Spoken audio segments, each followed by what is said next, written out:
All right, hello, Sooner Nation. We are back and going on a little earlier, so we can. Crazy enough, this sounds weird coming from our mouths, but so we can watch the OU game tonight against Georgia because what do you know? All the crap that we've talked, they have a chance to make this is going to sound crazy. They have a chance to play in an NCAA basketball tournament. So yeah, which we haven't done that. I just don't know what to do. And, on the aside, if you hear Jeremy and I and think both those guys sound kind of bad, and it's not the audio today. It's just that allergies or whatever it may be has bit Jeremy and I, and we can't say we gave it to each other because, we haven't physically seen each other. So that wasn't it. So bear with us as we go through this. This will be sponsored by Diet Mountain Dew, the nectar of the gods. For the day. If Diet Mountain Dew would like to sponsor us. Yes, exactly. Yes. Soonercast@gmail.com. But let's Steve, just dive right into let's get basketball. on to let's talk a little bit about the Texas game the other night. This team, I don't know any other. Eddie said something the other day. He said, I think I heard it on the radio. He goes, "This is just a sick ride that we can all get off of." And he goes, "I'm here for it." And that's kind of how I am too. It's like my emotions have gone like this all season. And now it's like, I'm scared to be excited about it. But we are playing better basketball. Texas is a dumpster fire. I understand. But please keep Rodney. You need to keep Rodney Terry. You need him. He deserves another year. You need him. He's got cool glasses. That's really, really important. He defends horns down. That's really important. You need to keep that man. He's a Texas lifer. Well, don't you think too, like, I've watched Elvis and he's shooting the ball better. Fears is starting to kick out a little bit more than he usually does. He still does it where he drives. Well, Jeremy, to me, the biggest difference is turnovers. For sure. The games we win, we have single-digit turnovers. The games we lose, we have double-digit turnovers. We're undefeated this year when we have single-digit turnovers. You hate to oversimplify it on that, but that's really what it is. And fears, whether it's a growing up process, and I'm going to give Porter a little bit of credit here. We joke about us not running an offense, and we really still don't. It's not like we've decided to put in the Princeton chin in the last week, but at the same time, we're doing a better job of our spacings better. We're not driving into double coverage and trying to pass on the same side. We're making better decisions. The spacing's been better. And, all year long we've talked about this since November. When Fears is good, the Sooners are good. When Fears is bad, the Sooners are bad. And so we've gotten better Fears, but Fears doesn't have to score 25. He just can't turn the ball over 7 times. Yeah. Rebounding's better. We're not giving up as many offensive rebounds. We're still giving up the stupid rebounds, but that said, it's not in chunks like it was that little stretch before. So just all in all, better basketball. And, you really want to look at it, the last 2 to 3 weeks of conference play, we have played pretty good basketball. No, we have. Really, since the LSU debacle, we haven't played poorly. There hasn't really been an absolute egg that's been laid since then. No. But, Jeremy and I have coached. Sometimes the easiest thing to do as a coach is rally your team when nobody believes in us stuff. Yeah. And we all dumped on this team after the LSU game. This pod included, myself included. And, no matter what, I said this last week, I'll say it again this week. If I was Joe C., after this year, even with the trajectory that we're on, I would still look for a coaching change unless we make the Sweet 16. But that being said, Porter gets to pull these guys in and say, look, nobody believes in you. Yeah. Screw them. It's the Lou Brown, major league thing. And I don't think there's a picture of, President Harris in a thong or something that they're peeling deals off of to get to 20 wins. And if there is, please keep that away from us. Yeah, is But that if that's motivation, we have another problem. So yes, exactly. But whatever it is, I do think Porter has used some of that to kind of bring this team together because they look more connected. And mm-hmm. it's kind of a funky thing, but something I thought was good. You know, we kind of heard some of the rumblings after the LSU game from like Fears' dad and team disconnection and that sort of thing. But right after that, Dale retired Dayton's jersey and the whole team went. And I remember looking at that picture and I purposely looked for Jeremiah Fears. I thought, man, let's see if this dude's really like connected or if he's not. And he was right there in the front. He was with them. The whole team was there. And I know they do team bonding things other than that. But to me, that jersey retirement and that night was when I started having a little bit more belief that this team might stick together and string together some nice wins, which they have. Yeah, and I mean, you got to look at it too as we've talked a lot of mess about Moser. Do I still think he is the guy for OU? I don't. I think he's a small school coach. But that said, it shows a lot for what happened against LSU for them to play the way they have. I mean, you look at it, there's no reason we shouldn't beat Kentucky. One thing I will say about the Texas game, we can't make a free throw to close the game out. And then we finally do. Why are we contesting a three that does not matter? I'm cringing because I'm like, why are you like, what does that Get prove? them out of there. Get them out of there. I'm like, oh my God. I almost just lost it there because I'm like, I can just see us fouling there and them hit a three. I mean, the way our season's gone, that would not have surprised Quick personal aside with that too. Our girls basketball team qualified for state. They played at the Big House tomorrow night, and we're playing Saturday night in the game to go, and we're up 16, I think, in the fourth quarter with a couple of minutes left. And we're shooting free throws, and I'm yelling at our coach, and I'm yelling at our kids. I'm like, "Don't rebound, get out of there, don't foul." That's probably where I started losing my voice. Of like, the clock is our friend. Just run the clock out. You know, we don't have to do anything. So, kind of the same thing Saturday night in Texas. I'm like, "What are we doing? Get out of there, make a free throw." But winning's hard, you know. It is. I mean, hey, any win that you can get in the SEC is huge. It is. I mean, they're all a lot of OSU people I've heard like on Twitter, like, "Oh, you're going to let OU in a tournament for." I'm like, hey, it's historically maybe one of the best conferences to ever have. Sam Godwin stunned you guys in our game, so.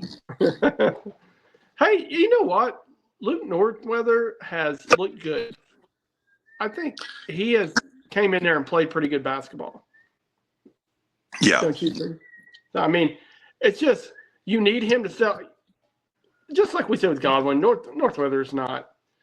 Right. He's playing a position he never thought he's going to have to. So, if you want to look for a positive, though, there's a couple bigs that Porter's got coming in this year that we should be excited about. If you can steal Fears and get him to come back another year, I'd love to see what Fears looks like. Okay, Jeremy, let's play a little percentages game.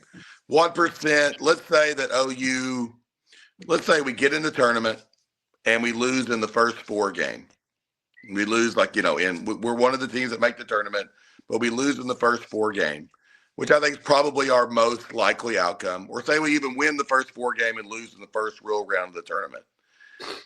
Do you think Porter Moser is the head coach at Oklahoma next year? I think if we make the tournament, he is. I think that's the most likely. I just think they put that bar as you make the tournament, then you are our coach. I think so. Like I said, I don't know how much better it's going to be next year, but that's what I think it will be. I mean, I think that buyout is just too big, and that's. I do too. Plus, with BB's looming buyout, I think that's probably the most logical choice. It's not what I would do, but I do think that's the most logical choice. Mm-hmm. With that being said, I think there would be a greater possibility of Porter leaving on his own if there was a DePaul job or something like that came open, maybe in the Midwest that made that made some more sense, for him, or that sort of thing. Maybe there's a domino effect of like Underwood leaves Illinois. Maybe Illinois comes and hires Porter. I think it would be something back in that part of the world, but I don't think he's going to leave to just go take a much lesser job. I don't think that's what's going to happen. But I think that's the best case scenario is we make the tournament, and let's say we make a little. I honestly think if we get in the tournament, it will be a break. We play better against teams who, the tournament's like a non-conference game, right? And those are the games we play the best. When teams don't have as much time to scout us, have as much time to, know exactly what our strengths and weaknesses are. So maybe that's what happens. So, but yeah. It's a break. It's a break from SEC play. I think you play other teams that aren't in the SEC. You're probably just like. Where do we think this team finishes in the Big 12? Probably what, third? Yeah. Honestly, I think you look at what Kansas has done this year. Yeah. I don't think it's a dominant team in the fourth, possibly fifth. I don't know. It is conference play, so we probably lay an egg. This is probably a 24, 25 win team in the Big 12. We're at 19 right now. So I think there's definitely 6 more wins that are there because you just have there's a softer bottom. Definitely.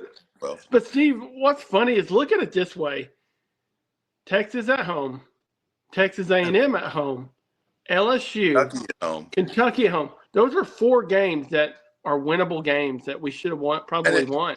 And if we win those games, Jeremy, we're talking what? We're a 6 seed, 7 seed, somewhere in there. In this conference, you're maybe possibly looking at the top 5 seed. A top 5. But it's just without a doubt, that's college basketball, and that's how it is now. Is you got to find a way to finish games, and I think that's to me Porter's biggest downfall is he doesn't know how to close games out. And that's the deal. When I've heard, we talked a little bit about much of this was on the pod. We actually got to record or the one that didn't make, but there was a podcast that came out last week before they won these 2 games, and the guys on there were talking about that they need to keep Porter, but give him more NIL money, that he's going to do a great job. And my caveat to that is Porter's game management is not good. Our end of the game management's not good. We don't get quality shots. I was watching a great basketball game. I was watching St. John's and Marquette Sunday. And to get the game into overtime, St. John's is down 2. Pitino runs the set, gets a guy a layup. They go to overtime. They win the game. But it wasn't just, go do him. It wasn't just that. They ran a set. They got a guy on a curl cut. He puts it in the basket. They go to overtime. They win the game. That's where Porter is lacking to me, is our end of game stuff is just garbage. And I've looked at it a little bit more. He has put some more ball screens in his repertoire, but that said, it's just those final plays where you need a bucket or you need an inbounds play. Well, and I remember. Hey, do you remember when Kruger was? Yeah, and looks like Jeremy had a little technical difficulties, but no, the difference is, and Lon was a guy who, when we had Trae Young, we played more of an open NBA type of style. When we played the teams like with that Ryan and Buddy Hield were on, we ran more sets, we ran more things like that. Lon was just really good at coaching to his talent, but he also knew how to get his best players in their best position to score. But I remember on that good Ryan Spangler team, a guy we didn't talk about a whole lot, but I remember one time I was watching him play, and they were running like what I call like a roll and replace or a screen roll, and and the guys are always moving. And good old Kadeem Latin, who's just a good athlete, thinks behind the defense. We throw a wraparound pass, he banks it in, and we go win the ball game. They were expecting Kadeem Latin to even be moving that play, but that's who got it. And we missed some of that creativity with Lon. We do, and I think it's always been Porter's downfall is just he's just not. He's not a guy who draws up plays. He's not Mark Dagnall or anything like that, where you look at it and you're just like, man, what did you see that set? It's like we're usually screaming at it. It's like, why are we just going one-on-one? So yeah, it is what it is. And like I said, props to Porter. Our kids are still playing hard. They're still competing. And just like what we said last week, Personally, Jeremy and I both would move on from Porter. But if you think we're rooting against the Sooners tonight, you are dead wrong.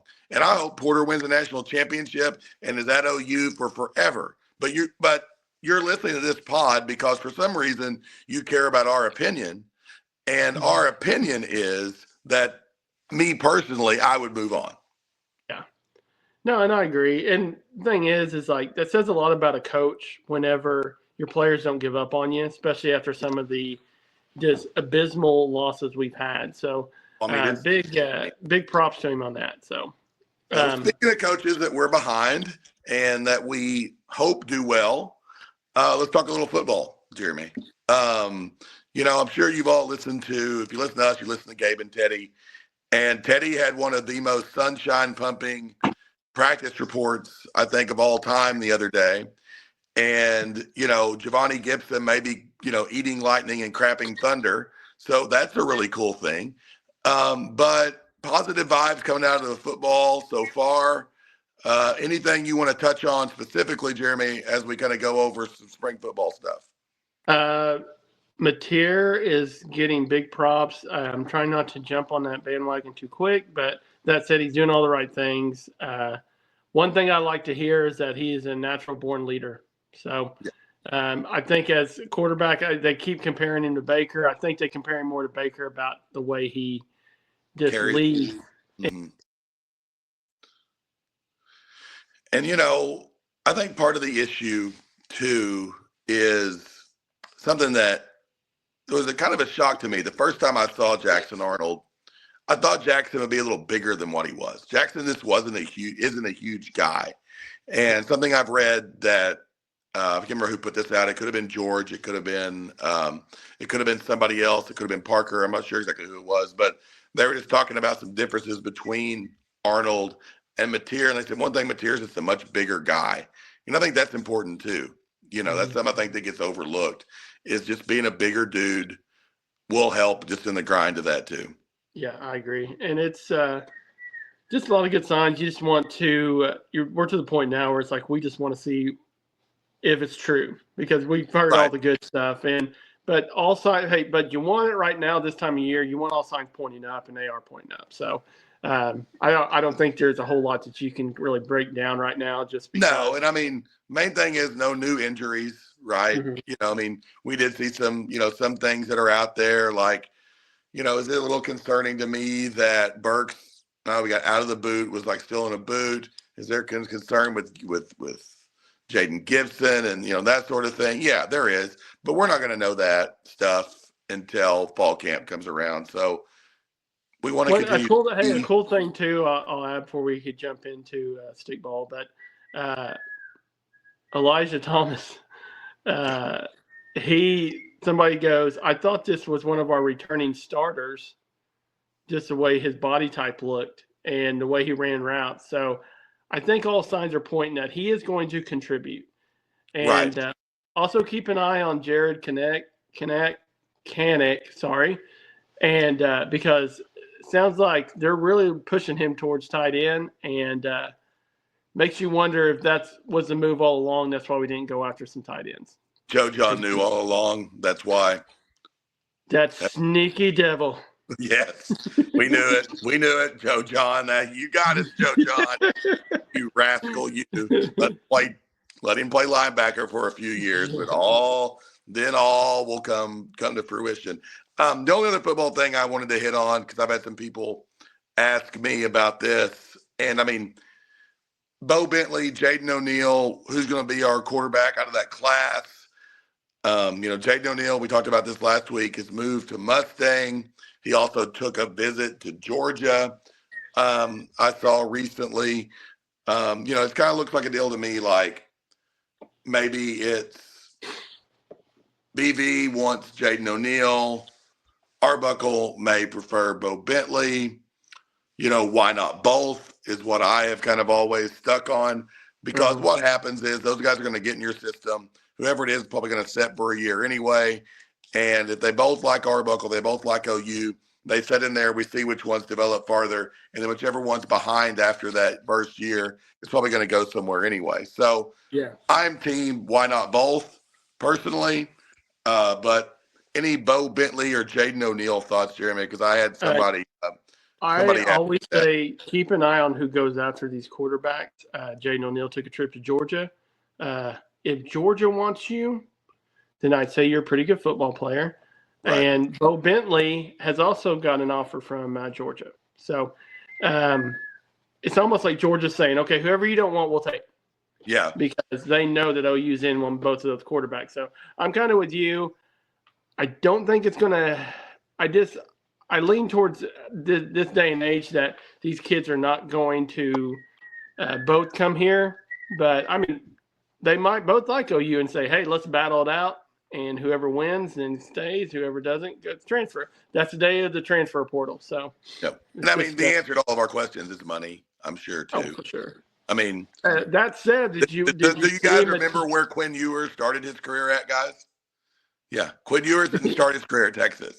He went to Ohio State, made a crap load of money, and then came back to UT. So it doesn't matter. It matters where they end up. You know, John Mateer's Crimson is going to look just as good as old Crimson from Washington State looked at game day. We don't care. We want wins. Every time we send out OU football stuff, our friend Nathan's like, I don't care. I just want to win. And we agree, Nathan. That's what we do, too. Yeah, I agree. Hey, speaking of Nathan, if you are like high school baseball, our Hilldale Hornets, he is the coach of them, and they are killing it. They got a guy named Cole Leach that is going to be playing OU baseball next year. So it's pretty cool to have our buddy, one of our best friends, coach our alma mater and have a guy that's going to be playing at OU. So if you'd have told me that when we were in school, I never would have believed it. So, but just kind of a little high school baseball talk, just sneak that in there. But, well, hey, we'll transition to that to our softball and baseball program. Just like we said last week. Winners. Yeah. Patty Gasso, what do you know? 3-0 against South Carolina. Was it, I think, not pitching Sam Landry, I think Patty Gasso just want to be like, hey, we can beat a top 10 team and not even use our ace. So. Yeah, I know, right? I mean, that's to me, I told my wife, I said, it seems like she's just like kind of flexing a little bit. Not to mention they bring in Lowry the last game of the series and she throws a gem, a freshman. So the rich get richer in the University of Oklahoma. So. And I mean, the fact that we did that, like you said, without our number one pitcher throwing a pitch all weekend, you find a way to win close games. I mean, you know, it's one of those deals. Everyone has to hate us, and that's okay. I'm good with the hate. Yeah. And I mean, there's just it, and it is still with our softball program. Now, not an extraordinarily hot take. I don't think we're going to go undefeated. I do think that loss will come, but it's the old deal of like someone's going to beat us. We're not going to beat ourselves. Even though we have errors, it's still not beating ourselves because we're going to put ourselves in positions to go win, and that's what we keep doing. I think they're playing Tulsa right now as we speak. Don't know the score of that, but probably going to tell you the outcome. Doesn't look good for the Golden Hurricane. That's my wife's alma mater, so props to you, Aaron. But yeah, I would imagine. Hey, big series this weekend going to Fayetteville against Arkansas. DJ Gasso is a hitting. Yeah, it was that little family affair for cool.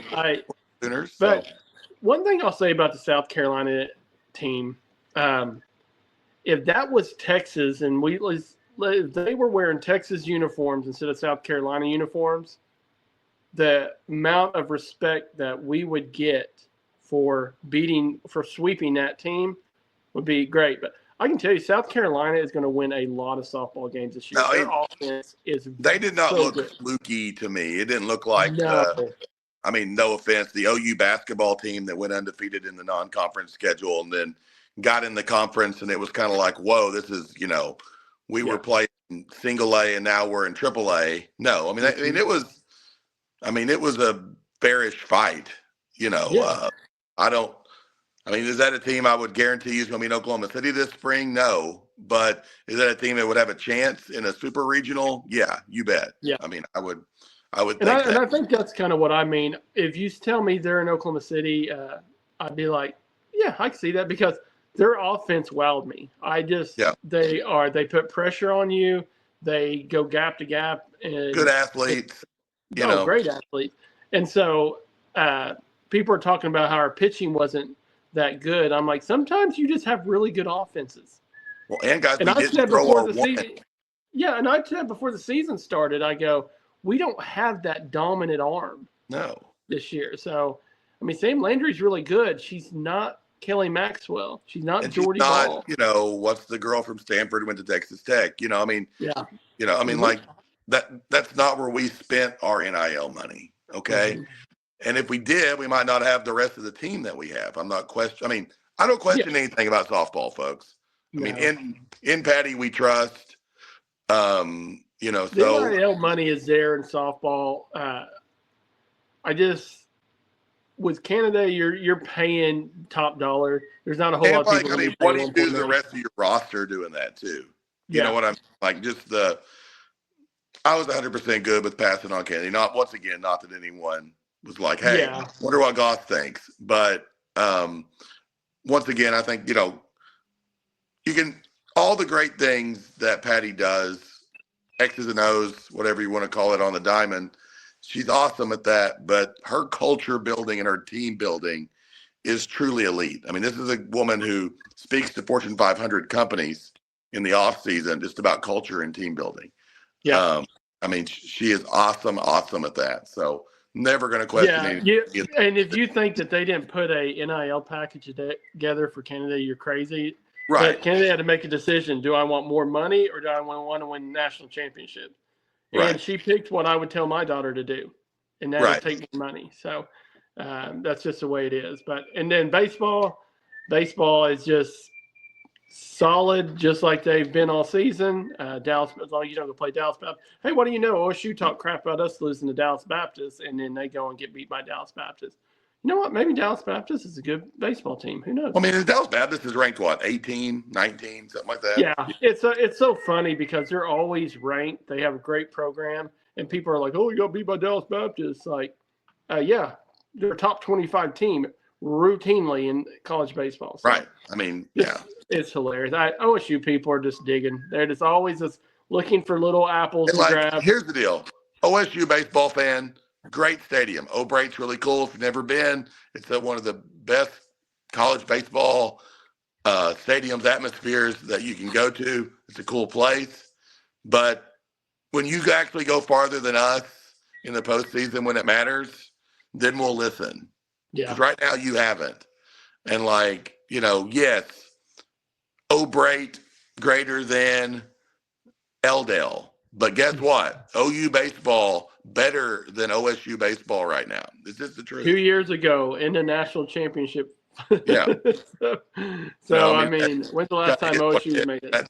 That's no shot at the holidays or anybody. I mean, like, that's just the truth. And, I would love to play OSU in Omaha this year. That would be a really, really cool thing. Just like I'd love to play OSU in the NCAA tournament in basketball. But while we are peeing and moaning about eking in, well, I do think Steve Lutz was a good hire. I'm pretty sure the Cowboys on Selection Sunday don't need to be sitting around at Eskimo Joe's eating cheese fries watching CBS. Yeah, it's that's why I said they're looking for anything they can to get on us, because it's like they can't really say anything about college basketball, because it's like we beat them and they're really good at wrestling and equestrian. So, hey, I will say though, with OSU, I do think they have the right basketball coach. I think I like Lutz, man. He's the guy I got to meet way back when on the recruiting trail, back when he was an assistant. Really like the guy, good relationship guy. Think they're headed the right way, there. Yeah, I think if he had Boynton guys like Yeah, Cunningham, stuff like that, like he'd probably get a little bit more. I'm not trying to take shots against Mike Boynton. I never had a problem with Mike Boynton, but that said, it's just some guys are just better coaches. And Mike Boynton was a little bit like Porter in the fact of like they had their strengths, and I think Mike Boynton and Porter both cared. I don't think apathy was either one of their deals. And I think they're both good guys. I think Mike Boynton's a good guy. I think Porter's a good guy. But Mike Boynton, they ran diddly squat, and he didn't really do a very good job of roster construction. He just did the you're playing Madden and you sign or you're playing NCAA and you just sign the highest recruits that you can get, but you don't look at fit, you don't look at needs, you just sign what you can get. And I kind of think that's what Mike did. And with Porter, it's talent evaluation and fluency on offense is where we're bad. But okay, Jeremy, game picks. How far the Sooners going in the SEC tournament? We got to win today. We beaten UGA. We beaten Kentucky tomorrow. How far do you have the Sooners going here? Man, I'm calling it. I think we beat Georgia tonight, and I do think we beat Kentucky just because I really do think that we have circled that we want to play Kentucky again. Because I feel like me as a fan, I know them as we owe them one. But you look at it, those are, to me, that's a good. I was talking to Steve before we got on here. I said that's an easier road. Like Georgia, I'd take Georgia and Kentucky, for the road. So I think that's about as far as we get. But that said, that's a good run. So, and I think everybody, we all talk about our frustrating OU losses, but to me, the one at Georgia was one of the bigger ones too, because I just didn't think they were very good. And I know Georgia had some pretty good wins, and they're a bubble team just like we are. I know bubble-wise, I think West Virginia lost today, which probably helps us on the bubble. Arkansas won, which probably in some ways hurts, but in some ways helps. I mean, we did beat Arkansas, so I think we would kind of say in a similar deal, Arkansas finished higher than us in the tournament. But I still think we need to get it tonight. Hope that we do. Before we sign off, just a reminder, if you got anything for us, and like I said, talked a little bit about the question I got this week about Bo Bentley and Jaden O'Neal.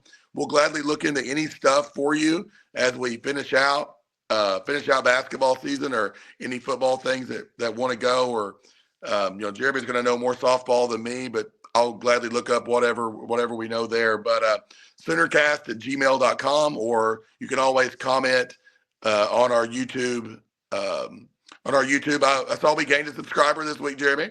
We're up to 91. So the coming, man. It's continues. This is a tough time right now, but we're talking about too. If we make the tournament, me and Steve might do a special. We'll do a little emergency pod on Sunday. Talk about our.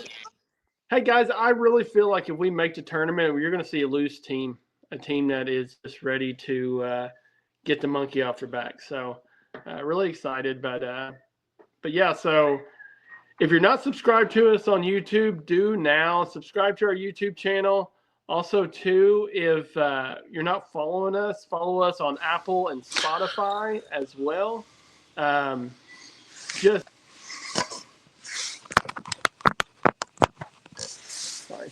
Sorry, my phone was coming up. But if we've got some good guests coming on that want to follow us, get ready for them. So, Steve, you got anything else to add? All right. So, Boomer Sooner.